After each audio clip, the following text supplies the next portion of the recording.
Lakini pokea mwenge wa uhuru kutoka kwako Mheshimiwa Wakili Msomi Sebastian Warumba, ukiwa unang'aa, unameremeta na unawaka.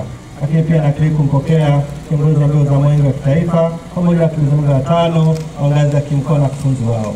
Ndani ya wilaya ya Kilombero, mwenge wa uhuru utakimbizwa katika halmashauri mbili za Mlimba pamoja na Ifakara, na kwa siku ya leo mwenge wa uhuru utakimbizwa katika halmashauri ya Mlimba na kutembea miradi yenye thamani ya bilioni 2.6. Mwenyezi Mungu nisaidie.